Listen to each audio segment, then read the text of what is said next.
All right, welcome back to Healthy Mindset Miracles. My name is Tanisha, and we have one of the most amazing, vibrant people that I've ever had on this podcast.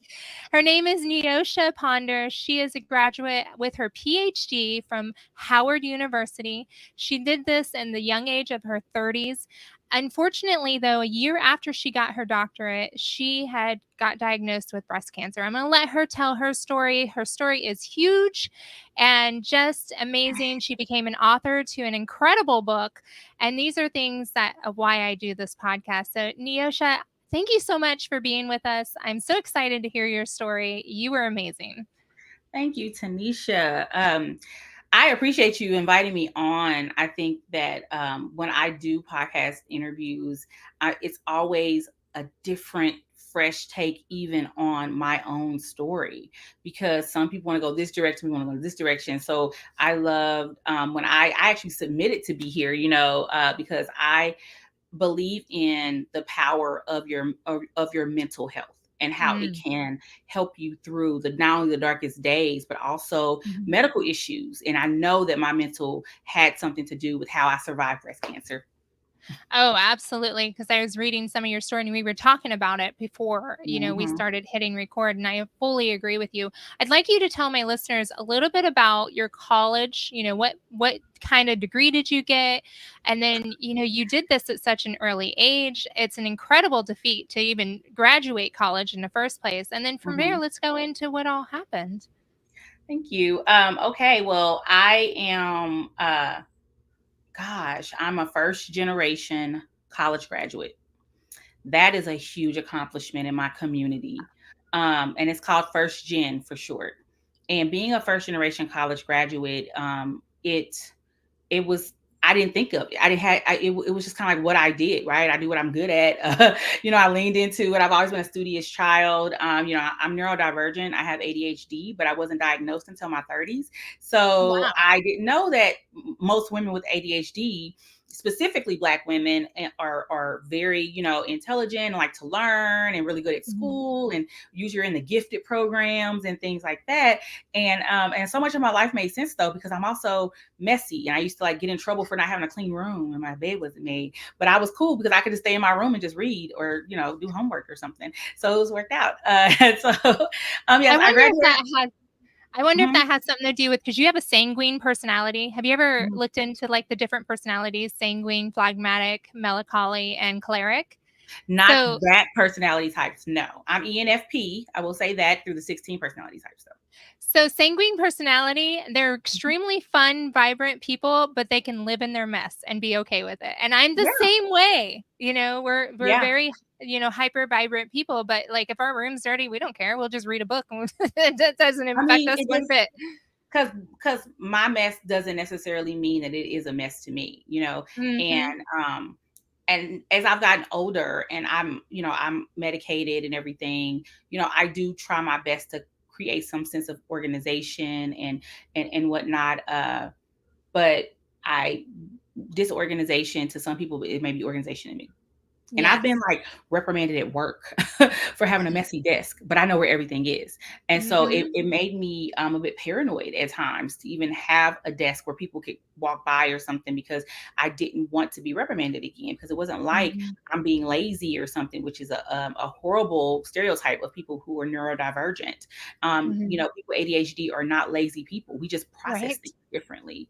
But going back to the school question, so I graduated high school in 1998, and went right into to college. I wanted to go to Howard University for undergrad since I was 13. In the early 90s, everyone wanted to go to Hillman College from a Different World, which was a fictional school. I thought Mhm. Howard University was Hillman. I had a Howard University jacket when I was in middle school. I used to, remember the perforated edges of the printer paper in like middle and elementary school. I used to print out these banners in my room: Howard University, class of 2002, all these things. So, but You manifested that. I tried, but I had to wait a little bit before I got there because I'm not the best standardized test taker. My grades were Mm, always amazing. My community service, everything that you would want in a great college student. But because standardized tests in the 90s was such a huge thing getting into mm, college and getting scholarships, especially. So I was accepted to Howard University, but I didn't have the money. So I thought I was going to go to the military at the time. mm. Took the ASVAB, had the fourth highest score in my school, but I didn't mean to. I was late for school one day, and somebody said I had to take the test because I was late. I was stuck in traffic my senior year of high school, and so I took the test. I was the fourth highest in the school. Was heavily recruited by all branches of the armed forces, and I was going to go into the Army.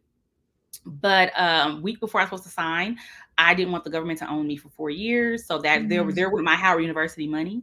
So I had to go to the local university, which I think that was probably the best decision for me, and that's the University of Missouri Kansas City. Go Roos!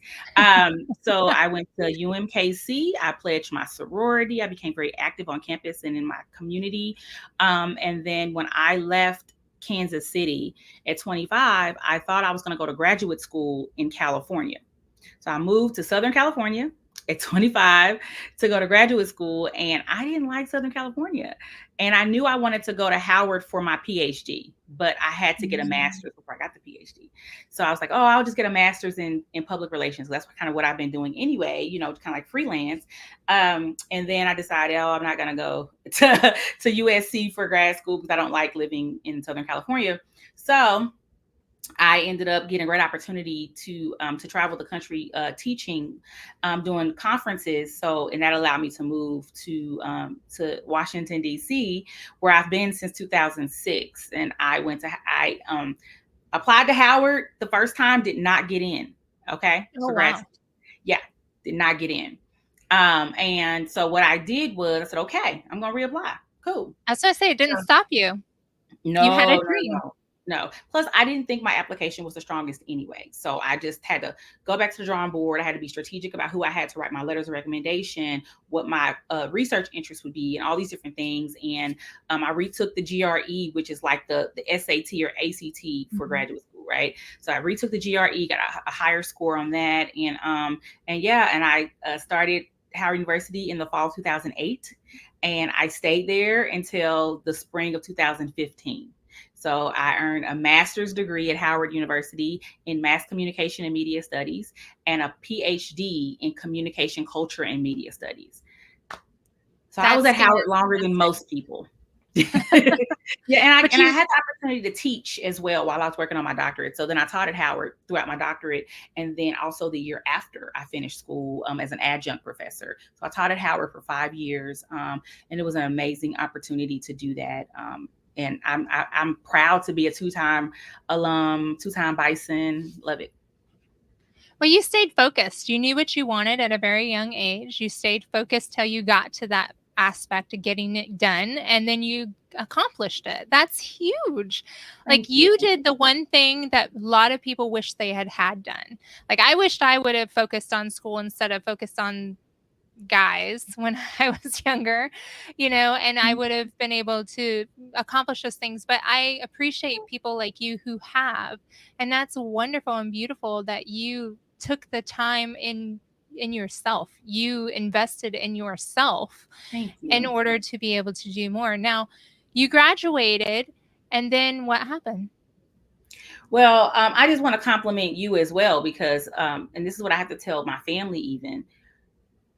School is just my ministry, right? It's what Mhm. I'm good at. And if you're good at relationships, and I don't think I was that good at relationships when I was younger, which is probably why I'm single, um, then and you've already spoken about your husband and how Mhm. so imagine, going through breast cancer alone. Not having anyone there and whatnot. And I had friends and whatnot, and my parents came out, but still, I think that we all have our path, right? And school's not Mhm. for everyone. I grew up with a younger sister, and she's 13 months younger than me. She's the polar opposite of me in every way. Wow. Every way. I'm left-handed, she's right-handed. I'm short, she's tall, I'm brown, she's lighter than me. We're just very oil and water, literally. And she started having children my freshman year in college. And I had 3 nephews in 3 years in college. And then she Wow. took a break, a long break. I thought it was a forever break. And she had two more. So she has 5 children. And I have none. So it's like we all have our paths, is my point. Mm-hmm. So I don't want your viewers or your listeners to think that, school is the way for everyone, because it's not. I believe that learning is a way. Yes. Don't just sit Mm-hmm. there and not learn anything. And now my sister, over the summer, she's an over the road charter bus driver for a traveling competition band, which I think is really cool stuff. She's doing stuff that I would never do. So, Yeah. yeah, and I'm proud of her, and all her children are great. And, I wish they would, do more in terms of professional, but we're working on them. They're in their 20s, and they're trying to find themselves, but they're all alive. They're not Yeah. incarcerated. They're not, she's not a grandmother, so things like that, we just have to look for. And that's the kind of person I am as I get Mm. into, my diagnosis and whatnot, I've always taken and looked at the glass half full. That's so And beautiful to have that yeah, outlook. yeah. And, Thank and you it's for just who I sharing am. that. Yeah, and it's just Yeah. who I am. I don't think that I was raised this way, because my mama, if I don't call my mama a few times a week, she thinks I'm dead. Oh, goodness. Not busy, not I got a boyfriend, not, anything, I'm not, just don't feel well this week, no, I'm dead. Okay. And I'm 44 years old, and Pam, my mama, she really, just thinks the worst. I'll call and be on the phone with my dad for like an hour, because me and my dad are like, we like this. And she'd be like, well, what's wrong? And he'd be like, nothing. Like, yeah. So just know that sometimes we get a lot of things from our parents, but sometimes it's our choices that we Uh-huh. have to make to be, who we are. So, a Absolutely. year after I earned my doctorate at Howard, I was interviewing for jobs. I was teaching at two different universities. I was teaching at Howard University, and I was teaching at Trinity Washington University, which Nancy Pelosi is our claim to fame. It was founded by nuns who were not allowed to go to the Catholic University of America. I love their story, by the way. They were like, "Oh, we can't go to school here. Well, hold our rosary. We're gonna go down the street and start our own school." And that's what they did. Seriously, they were denied as women to go to college. So Wow. they started their own college. So the undergrad at Trinity it's all women still.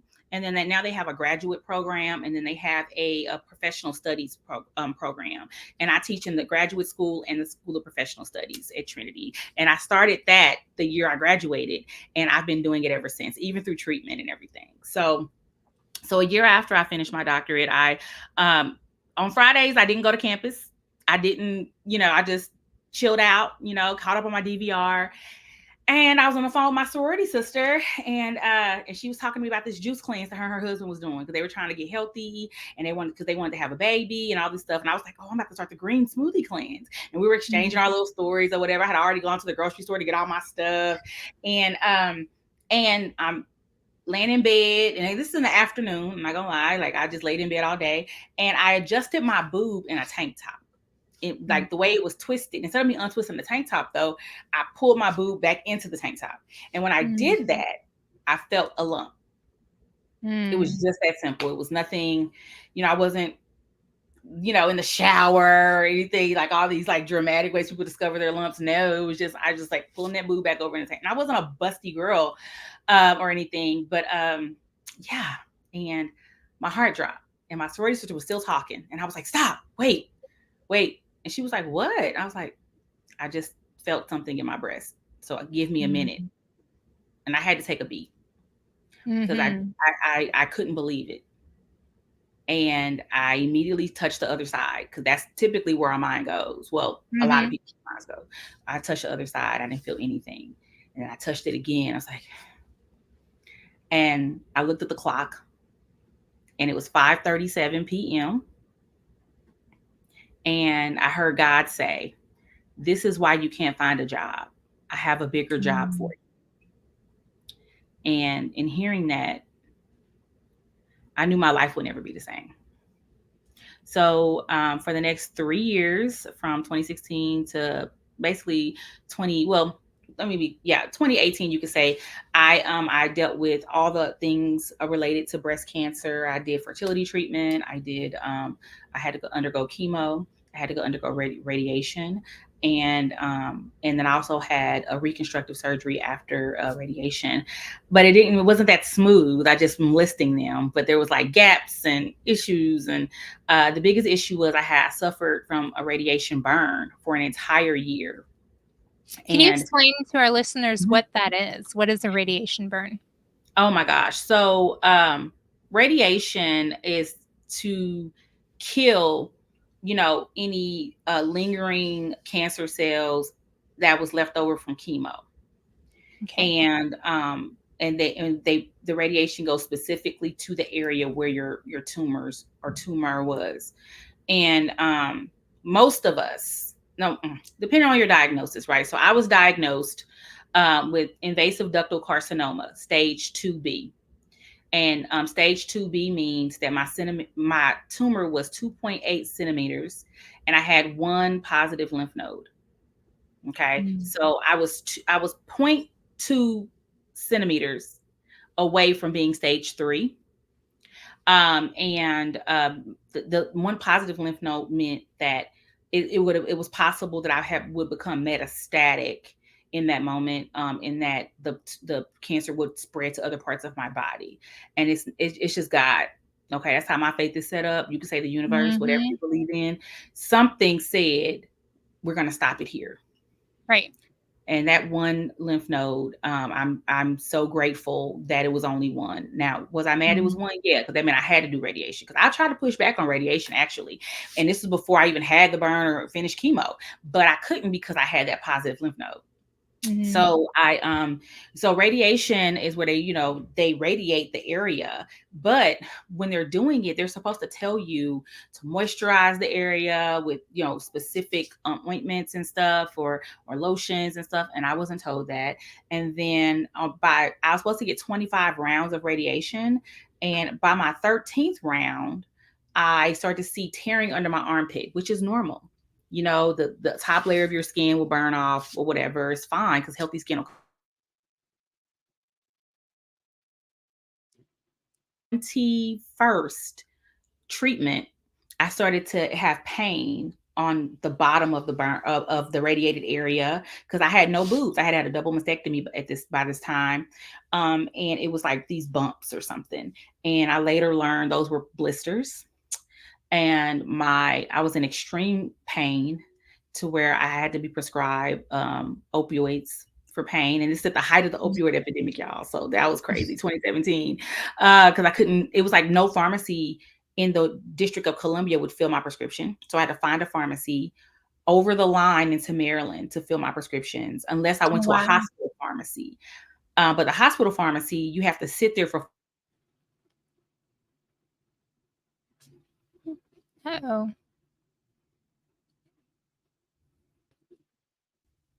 Okay. All right.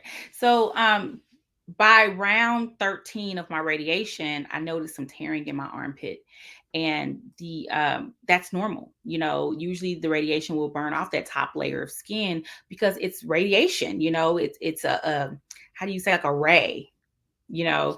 So and it's not heated or anything like that. But the radiation, what it does is it's trying to penetrate. And Burns. yeah, and it burned off the top layer, and it started in my armpit though. And then about a week later, around the 21st treatment, I started to notice these. I had already experienced some pain a little bit, and they were trying to prescribe me opioids for the pain because it was that bad. And I later learned those were blisters forming.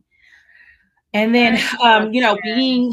yeah, so I was prescribed opioids. And it's funny because this is in 2017, the height of the opioid epidemic. So I either had to, because no DC pharmacy would fill those prescriptions.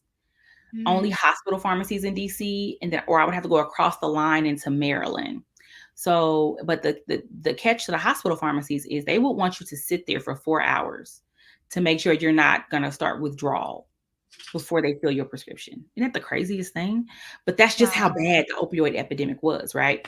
So I found a pharmacy right over the line because I couldn't go too far into Maryland because I had my healthcare was Obamacare, the Affordable Care Act. So I was on DC Medicaid, and because it was DC Medicaid, I only can go but so far outside of DC.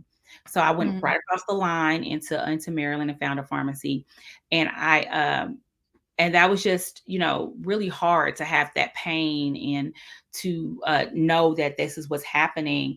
But I was not prepared for what was to come next. And that was a full on severe radiation burn, more severe than doctors and Mm. nurses had seen. And come to find out, I believe, in my opinion, that I was given too much. I'll start there. And it was burning me from the inside out. So Wow. there was nothing they could do but let it take its course because it was coming to the surface anyway. And I want to say, she's the tech, asked the doctor if we could pause the radiation, and they paused it. But as they were pausing it, I got worse and worse.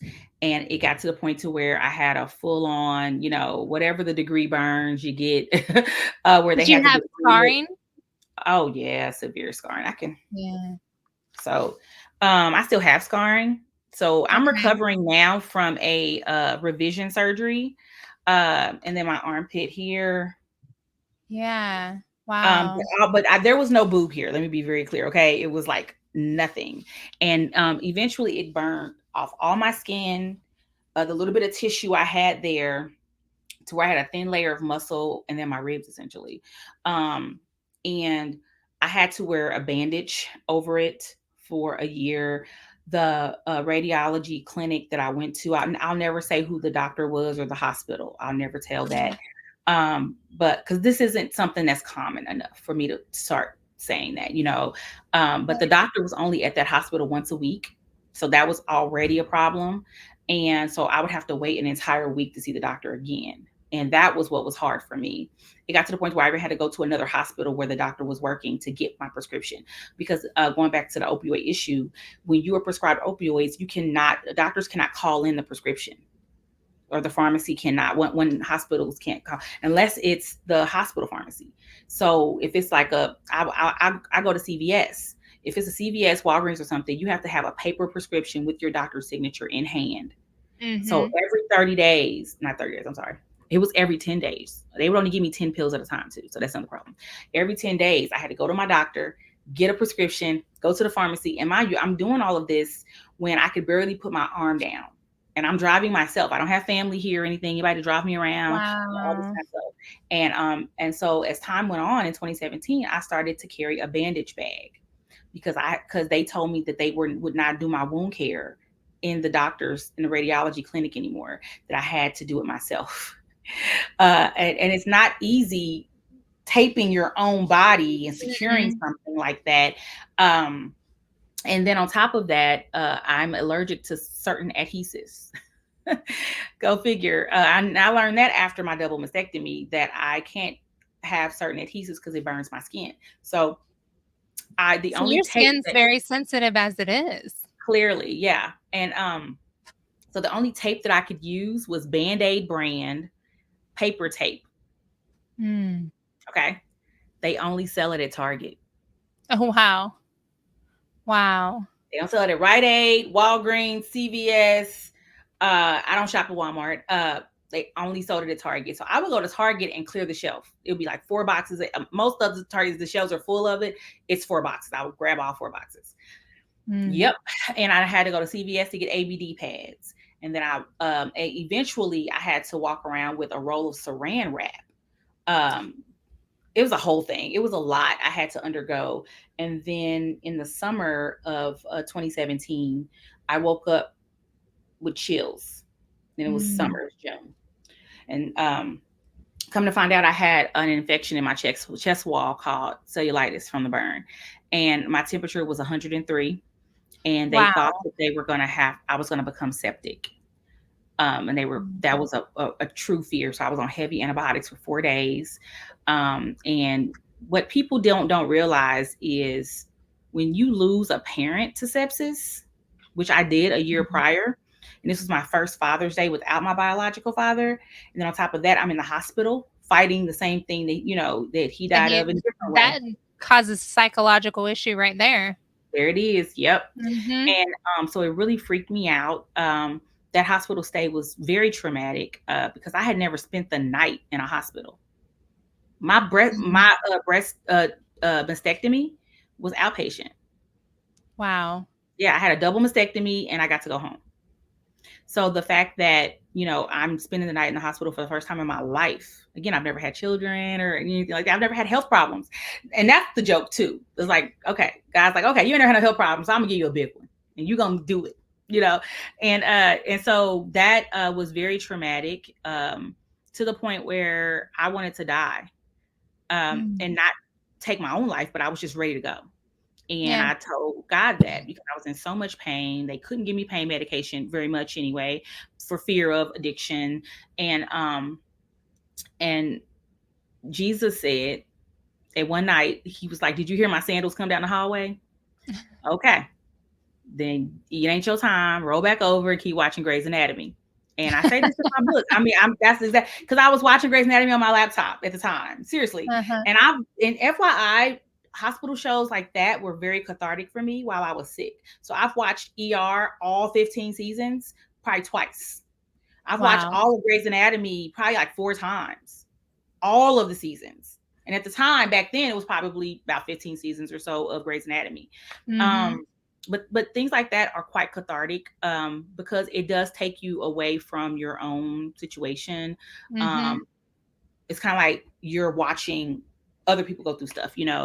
Um, and also, I will say, and me having a master's and PhD in media, I have to say I chose to study media as because I love TV. Mhm. I really do. And I've never wanted to work in TV necessarily, but I learned so much from watching TV. And also, it helped my mind stay focused on the positive. Mhm. Yeah.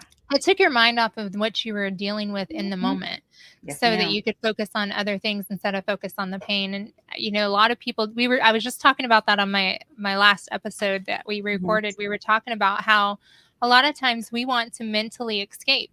And one ways we do that is get on our phones or, scroll mindlessly through things. We just want to get out of what it is that we're dealing with in the moment. And Mhm. it's okay to do that. It's totally okay to do that, So, but the don't stay there. scro right. So that's what my auntie once said to me. My auntie, who's my third mama, I have 3 mamas, so, my mom has 2 older sisters. So my third mama said, "It's okay to be in the valley, just don't stay there." And, Yes. the scrolling on the phone thing was not good for me. Yeah. That made me more sad, because I got to see everyone's lives moving forward, and I was still there. Oh, I get what you're However, saying. Wow. I don't have TikTok. I don't use TikTok. I wasn't active on Instagram really. I only had Instagram back then because my students wanted to stay in touch with me in some way, and they knew I wouldn't friend them on Facebook, right? But I to scroll Facebook and see people close to me having children, getting married, owning homes, getting promotions, and Mhm. I'm rooting for them, right? And I'm showing up for them and being excited, but at the same time, I am devastated at my situation. So that was Mhm. hard. So one day God told me to God, I thought God said delete my Facebook. I swear I did. And I was like, but God, that's how I get money because people would donate to like my GoFundMe. That's actually how CNN found me. Well, I take that back. WUSA 9, local CBS station, found me, did a online interview about me and the Affordable Care Act, and then CNN saw that article and reached out to me to participate Mhm. in a town hall.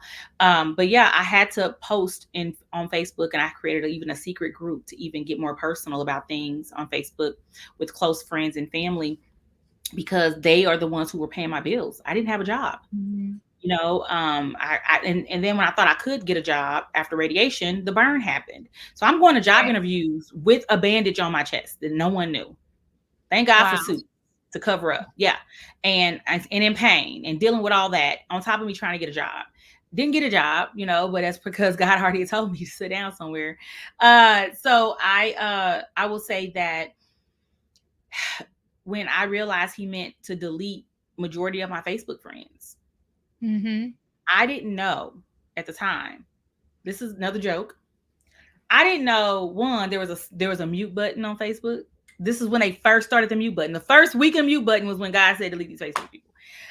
So I was obedient and I deleted more than half of my Facebook friends. And if I was friends with a couple, I would delete one of the spouses. Um, Mm-hmm. and in doing that, I didn't realize that people would be offended by that. And by Oh, being offended, I mean, like, to this day, there are people who will not talk to me anymore because I unfriended them on Facebook.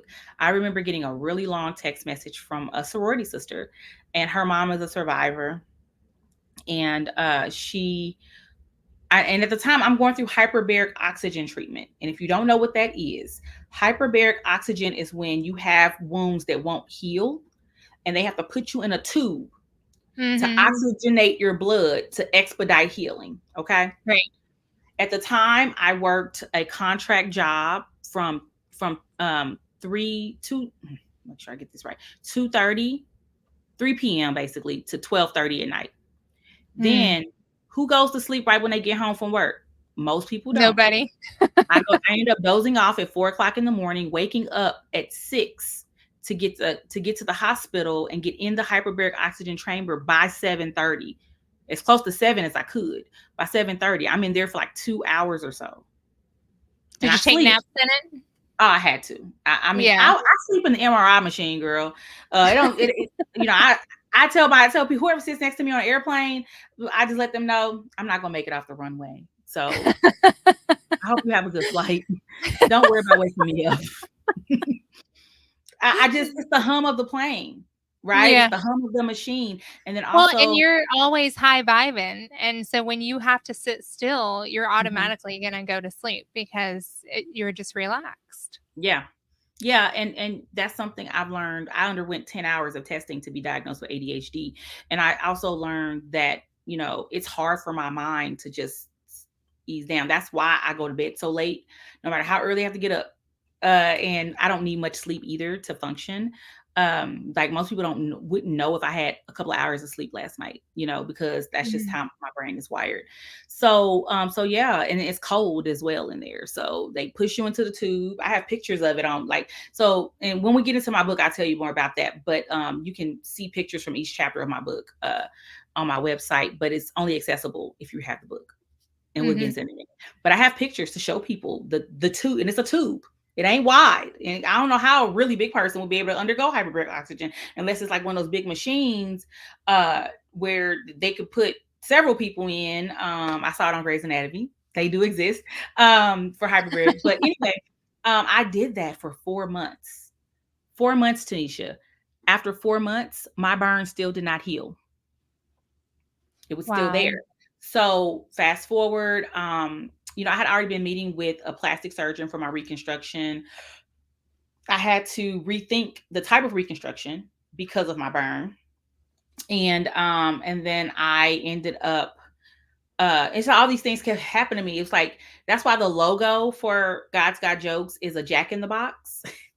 The team, that was like one of the suggested covers of my book. And then when I had people vote on it, the people liked the cover that I actually thought of first, which is what it ended up being. But that jack in the box is really cool. So Mm. once I get back on my feet, because I'm not working right now, like I'm on the verge of eviction. I don't look like it, but yes, I don't even know if my cell phone is working. I just know I get text messages and that's it. Because I got to pay my cell phone bill, like things like that. I have no income. I'm not bragging. I'm saying that, one, I will never look like my situation, Mm. which is a gift and a curse. And then two, breast cancer is the gift that keeps on giving in all the ways. But yeah, so I went to the plastic surgeon and was like, okay, what are my options? Since they were worried about the burn affecting my blood vessels in my sternum, in my chest. Mhm. So she said, you can do what's called deep flap. Deep flap reconstruction is free flap. Free Mm. flap means they're going to remove a part of your body and plop it on your boobs, basically, or tuck it in the skin.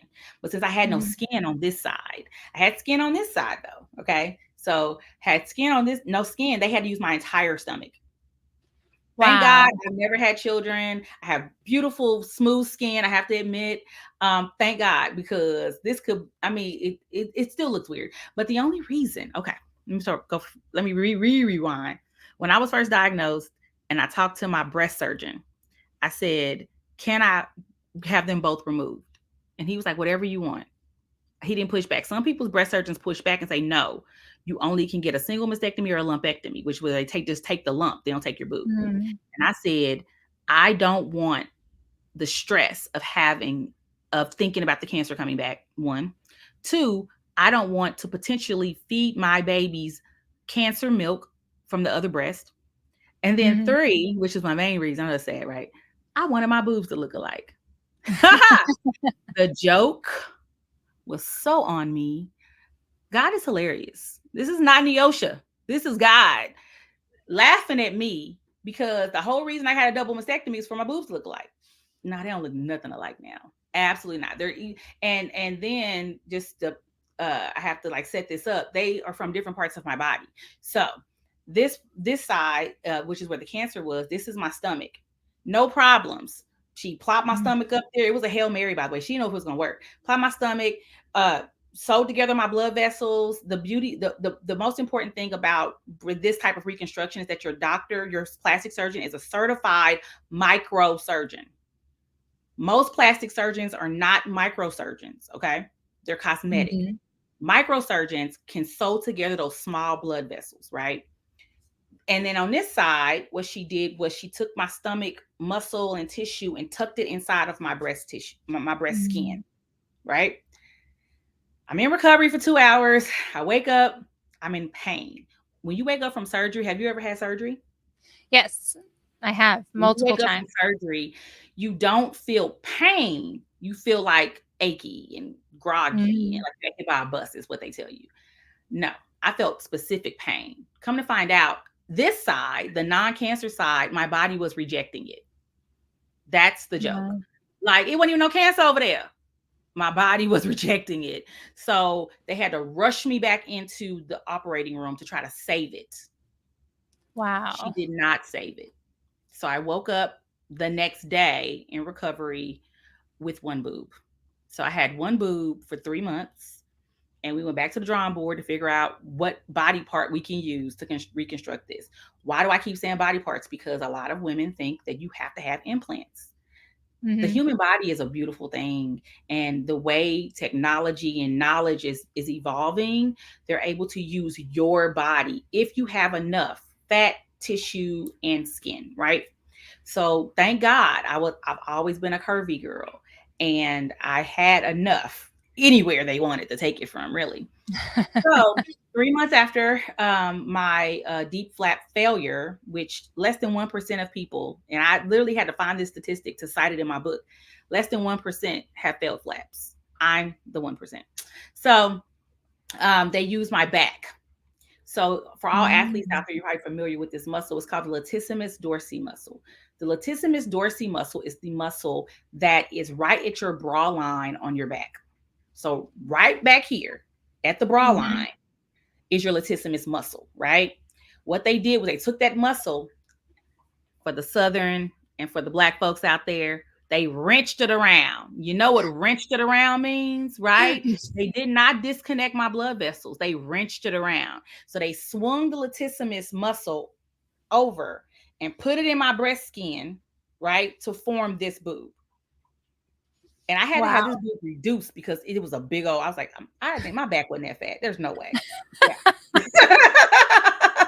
Yeah, it was at one point. So, and now, I have no muscle back there. So that sucks because I row crew on a river with a breast cancer group, but I can't lift the boat because lifting over my head, I have no Mm-hmm. muscle. So it could really hurt my back. If I did that Mm-hmm. too much. So I can't help with the boat, but I help with the oars. When I fly, I pre-board, and this is what a flight attendant told me, I should always pre-board because I don't want anyone to sit on my left side because I had lymph nodes removed from over there, and I don't want anyone to elbow me or anything because it could trigger lymphedema. So thank God I've never had lymphedema, knock on wood, and all the things, but I do have to be mindful, of that side. But I also can't hoist my bag in the overhead compartment. So I have to have someone to help me every time. So yeah, but they wrenched it around. And when I do this, I can feel it in my back. I was I gonna can't ask see it. you, can that muscle rebuild itself back there? No, No? no, no. Wow. Muscles don't regenerate like that. The liver regenerates like that, but not the muscle. Nope, no muscle. Not Wow. there. You can feel it's hard. It's like there's nothing there. All you feel is the back of my rib cage and some tissue and and skin. But and then on the other side, of course, I have the latissimus muscle because this is all my stomach. But and there's a little hump in my lower back on one side because that muscle down there is overcompensating for the missing muscle above it. Yeah, You I can go you on have about stuff. no, you have a lot of knowledge, medical knowledge. You ever thought about going into the medical field? No, because I am the medical field. Like I don't have Well, to that work would be in the it. reason. Oh, yeah, true. I'm an advocate. So I am a breast cancer advocate. I've been since end of 2021, early 2022. I did not want, so my first plastic surgeon who couldn't do the surgery because they were worried about my chest, uh, Mm. she said, I love her to this day. She said I should be a breast navigator, which is like a patient navigator, right? Where I Mhm. help breast cancer patients find resources and all this stuff. She's like, you'll be so great at that. And honey, you can name your price. The hospital will pay you so much money to do that. And I said, yeah, but are they gonna pay for my therapy? Because True. That the is a minute I very good lose some, point. yeah, the minute I lose somebody, I'm a wreck. That is a It very took good point. it took me 5 years to even consider advocacy because I didn't even want to be friends with people who were survivors Right. or, in treatment, out of treatment, it didn't matter. But Tiger Lily, as an educator, I love to learn, as you know. Tiger Lily has a very unique training program that other breast cancer organizations don't have. Mm. And their training program teaches you everything there is to know about breast cancer, all of the options and disparities and barriers, and all these things that really can help not only survivors, but those young people or women who have never been diagnosed as well, right? So all of this stuff, I felt like it was time, and Mhm. when I first started being an angel advocate, almost immediately they were like, we would love for you to be a lead. And we're going to pick 5 women out of all of our advocates, and we would like them to be leads, and we'll pay you and all that. So I was an angel lead, paid for like 2 years, almost 2 years. And I love that work. I got to go to conferences and represent the organization and tell my story. And then when my book was released, the founder of Tiger Lily, she got on me for never mentioning my book at anything. And so she started doing it. And then one of our national staff people started doing it. And they were like, no, Neosho, say something about your book. So so now Tiger Lily is a huge supporter of my book. And if you look at my Instagram stories or on my Mhm. Instagram feed, you'll see some snippets from an episode of what's called Breathe TV that Tiger Lily does, where the founder Mayma and a survivor thriver will have a conversation about their Mhm. journey and whatnot. So they have a few of those snippets up about my story. But I will say that that was the best decision I could have made. And there were other organizations I wanted to be involved with, and I still am involved with. But Mhm. Tiger Lily was actually the first that I was actively involved with, like I That's am now. fantastic. Now But you I mean, are if I get a job in healthcare, Mhm. being an advocate, being a trainer, or something like that, and I can pay my bills with it, yes. Like I don't ever shy away. But in terms of, I wouldn't want to be in the medical profession, in terms of the science of it, because going back to that ministry thing, I know my ministry, science and math are not my ministry. I wanted Yeah. to be a doctor for like 3 years because of Doogie Howser. Then I realized that I excelled at every subject except science and math. And actually math was the worst subject for me. Science I could kind of work with a little bit, but math was crazy. Yeah, so Now you have, you've been a survivor for how many years now? Because you're in 8. complete remission. Yes, 8 years. In addition to my 2 types of reconstruction surgery, I've had 5 revisions. My latest revision was just July 11th. So I'm recovering now from a revision surgery. I mean, it was outpatient, but it's still surgery, you know, like, so, yeah. So the thing about, the boobs is that it's possible for, your body to absorb some fat, and that's what it started to do. And I needed them formed, especially this side, because again, it was just to cover the burn originally. So I had to have several versions of my move my camera down a little bit so you can see. I could just, yeah. So I had to have several surgeries to even get it to have a look of a breast. You know, Uh-huh. I'll never have nipples. I'm Team Barbie. Woo woo. So I'll never have nipples, and I don't want nipples. Some women Mhm. want them. I'm like, why? You can wear like a see-through shirt now, and I do. I will. I don't mind. And I love my scars, so I want to get tattoos over all my scars one day. But yeah, there's just yeah, I'm gonna get so, and I It's want to get crazy you tattoos. just said that because I have a burn on my back. So Uh-huh. I've been burned. I was 4 Mhm. years old. I sat on an oven door. The entire oven fell over top of me, a hot pile of hamburger grease, and it singed the whole left side of my body. So when you were talking about the bubbles on your burns and things like that, Mhm. I know exactly what you were going through because I went through it. And I was just talking to my husband, and he was Mhm. looking at my burn, which is just crazy. I'll have to tell you this in a little bit. He Mhm. was looking at my burn and he said, "You know, the burn in your back looks like the tree of life. Maybe you should get that tattooed on there." And I'm like, "That's Come on, interesting." husband. See, that's why I want one. But yeah. Mhm. That's a word. Oh wow. Mhm. Well, when you get it, you have to send me pictures, Well, and I I'm gonna do promise some I will research send you on it pictures. because I'm Yeah, still kind of whatever. iffy about the idea. But I think Oh. it's awesome that you said that because I have seen where other people have gotten their scars or burns tattooed Mhm. on, Mhm. and it's amazing. It really Yeah, is that you can do I don't that. wanna wear a bikini top.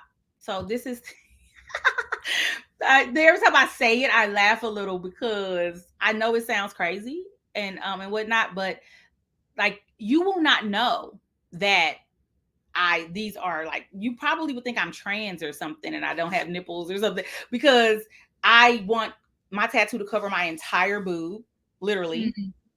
And I also have a stomach scar, and I can't show you that because I have to wear compression garments from the surgery I Mhm. just had. So that's why when I raised up my shirt, this black part, this is my compression, and then like these are Mhm. my pants. So but yeah, so I have to wear compression garment. But yeah, so I have a stomach scar from hip to hip. They had to reconstruct my belly button. I have a scar Mhm. across my back on one side, like, from the surgery. So I'm gonna get tattoos of everything eventually. I already know I'm gonna be 60 years old still getting tattoos. And but I Your don't want body to wear tells a bikini. story. Yeah, and the thing about the bikini top thing is because I don't have much feeling in my breast. Ah. Like really none. Let me be clear. I can't feel temperature. I can feel Mhm. some pressures, I can feel some touches, but not really. Okay. Yeah. So if my bikini comes undone or starts to rise because it ain't tight enough in the back, You're not I gonna don't feel it. feel it.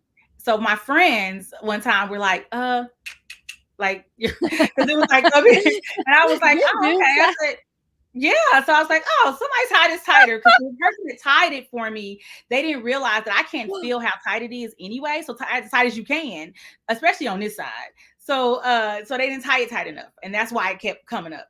So I was like, I don't even want to wear a bikini top if I can help it. You know what I mean? Like I'm Yeah. gonna get some bottoms and then get tattoos over my boobs. So that's what that's my hope, that I'll get the tattoos over my boobs. It's like the body paint. I saw a girl, we were at Mhm. a bike fest one time and I was going with my friends to go hang out and we Mhm. were walking into this place and this girl literally she had body paint all Mhm. over her top. It looked like she had a tank top on, but Mhm. it wasn't a tank top. Yeah. You clearly can see where her breasts were laying, but it was Mhm. done tastefully. I was like, Yeah. wow, that's interesting. And how freeing did she feel not to have to wear a shirt, you know? Yeah. Exactly. And that's really how I want to be, but only, for like pools and beaches and whatnot. Not I don't think I would just walk around in public without anything. But Well, no, but how when I cool didn't would have that boobs, be? That would be ah, really cool. You wouldn't have to worry about, ooh, anything coming up, going down, you can just no enjoy your life. headlights.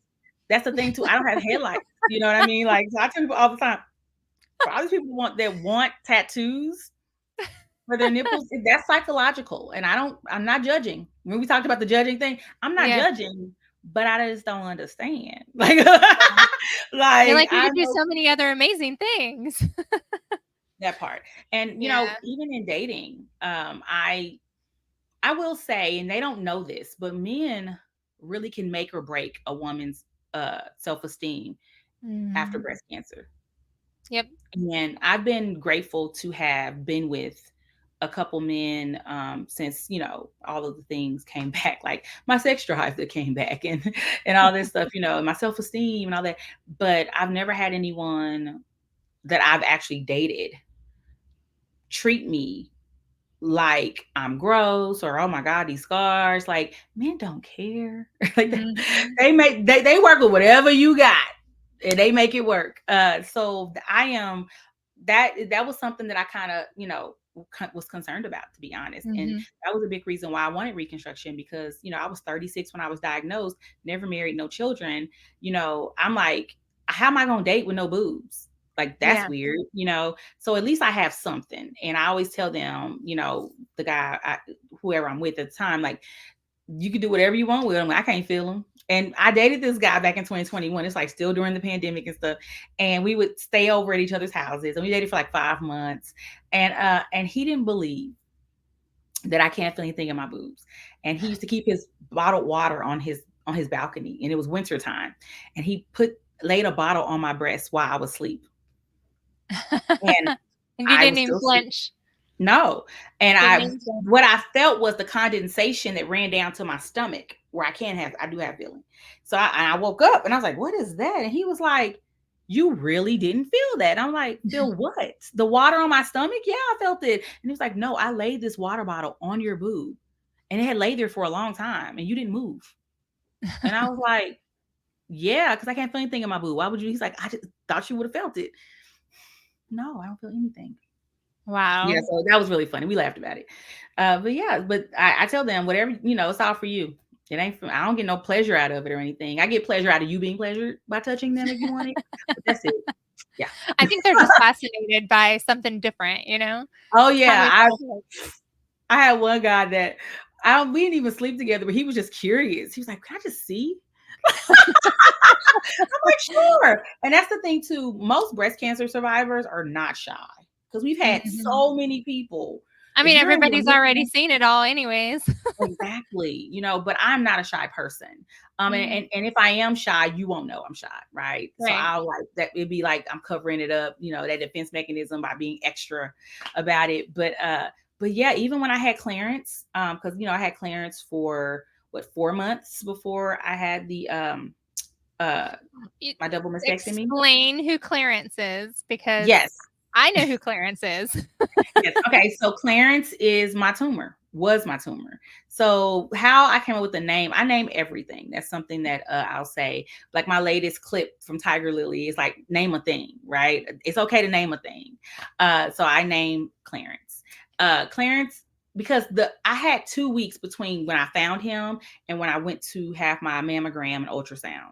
So during that time, I'm touching him, thinking he'll go away. So it Mm. made me think about that annoying kid in school named Clarence. Go away, Clarence. Oh, Clarence is annoying. And Clarence is so that's really how I came up with the name. But Clarence is officially Black History. Ah, that's what And I was about to say. You told me that and when we were talking and you had me right there. I was laughing. It yeah, was so funny. She told me Clarence was Black history. he's officially Black History. Yes, he is. And am I'm glad that I have that outlook and I do things like that because I it love helps that. people relate to it. So throughout my Mhm. book, I try to make references and analogies that are relatable. Like every day, like I call my burn Vin Diesel because it was Fast and Furious, right? Mhm. And I let them know that Vin was not playing. Okay, so I had to Mhm. keep up with it, you know, and I do that because people can relate to that. And as I went through the stages of Mhm. my burn and how it looked, I related it to food, Yep. so people will know. And even if you've never heard of a pickle loaf, you can Google it. My Mhm. grandmother loved pickle loaf. Yuck. But that's what my burn looked like at one point, you know? So, things like that. Okay, so we have just a few more minutes because we Mhm. can't go over an hour, otherwise it won't let me upload it. So I want you to tell my first of all, thank you so much for sharing your story and just your outlook on it. Those who have dealt with some of the things that you've dealt with, I think it's going Mhm. to help them with their outlook. So thank you so Um, much for sharing that. you're Now, very your well. book gives an in-depth look of your entire journey. What is the full name of your book? Okay. And tell us how long it's been out, and what your mindset is about writing it and where you expect it to be for the future. Okay. So my child, because I've birthed this myself. God's got jokes: how I used my faith and God's humor to survive breast cancer, and so it was released Black History Month, 2022. And it's the cover, the colors. I don't like the color pink. That's another joke from God. He know I don't like pink, but now pink, I look at pink differently. My sorority, our colors are crimson and cream, which can be substituted for red and white. The other sorority is pink. So that's what's even more funny is like I have to wear all this pink, and now all these girls think I'm in their sorority. Like, boop boop. No, I'm not. So, but one of my favorite colors is purple. So I had them, make sure to put as much purple in here as possible. Please do not order my book from Jeff Bezos. He has enough money.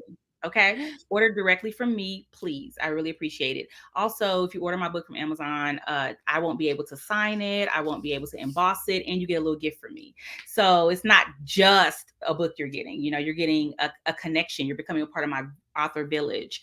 And then the coolest thing about my book, in my opinion, is that every chapter has its own QR code. And at the end of the chapter, you scan the QR code and you can listen to music and see pictures from that chapter. So I used to always tell people how my gospel playlist and Imagine Dragons album Evolve got me through ICU when I had the complication from my deep flap failing. And I was in ICU the week of the Winter Olympics in 2018, a whole week. Okay. And yeah, I watched the Olympics and I listened to Imagine Dragons and my gospel playlist on my iPod. So having said all that, I please order my book directly from me on my website. You can follow me on all the socials, and I know that Tanisha will put all that up. But yeah, I Mm-hmm. will tell you that I will sign it, I will emboss it, and you get a little gift. God's got I jokes. love that you do that. And yes, I'm going to put all her information in the description. So if you guys go to the description, you'll get her website. You'll have access to her book. Don't order it on Amazon. We're not going to give you no Amazon link to get it. You're going to get it directly from her because you do want it autographed. You do want that embosser. And that way you know it came from her. If it's embossed, Yes. it's from her. If it's not Amen. embossed, you didn't get it from her. That part. Yep, exactly. So thank you so much. I You're absolutely love welcome. your spirit. You are an incredible woman. And Thank I just you. look forward to hearing more of your story. Later on, we'll have you back on in a couple months. And, you're just an amazing woman. Thank you. Where I would like my book to go, that's the last part I forgot to answer because you did ask me that. I mean, Yeah. my book, I did record an audiobook, and I'm not saying don't buy the audiobook, but I can't sell it to you. So if you want to, you can. And I don't like my recording much, but I know people who are going through chemo, the audiobook will bless their spirit. So if you can give someone my audiobook, Mhm. great. I think that it's a great companion to the book though, personally, because you can't get the QR codes in the audiobook. But also one last thing, I would love to re-release my book in hardback, and I would love for Robin Roberts from Good Morning America to write the foreword. And I would like my book to be available to any survivor, caregiver who really just wants some sort of a different perspective or a different outlook on their situation. So it's kind of Mhm. like that catharsis I got from Grey's Anatomy. I really think that someone reading my book while in the chemo chair would take their minds off of what they're going through, and they'd be like laughing at all the crazy stuff I went through. So yeah, Yeah. like I was homeless. Like my landlord of 9 years put me out, and that's the one part of the story I left out because I typically share that all the time. I had a little bit of PTSD from that, so I went through homelessness, insecurity about where I'm paying my bills, just driving myself to chemo, and then my father passed away a month after my mastectomy. I was so mad at him. And then my friend, the only friend that took me in when I was homeless, died on my birthday in 2018. So I had just got out the Mm. hospital, and then he up and died on my birthday a week later. And yeah, so I was I had to be wheeled onto the plane to go to his funeral in another state. And I wasn't even supposed to be flying, but I did anyway because he was my friend. He's like my brother. And then I lost, 2 more friends in 2 months right after he died. And these are people who drove me to chemo or gave me a ride every now and then or gave me money or prayed with me. So I say that, were it not for my church family, my sorority sisters, some friends, I don't know what I would have done because my Right. family, they don't have the means to come here. And I had nowhere to stay if I went there. So to God be the glory. So I'm so glad that I was able to get through all of that with the support, all the angels that God sent me. Absolutely. You are a definite fighter, a survivor, and a powerful Victorian.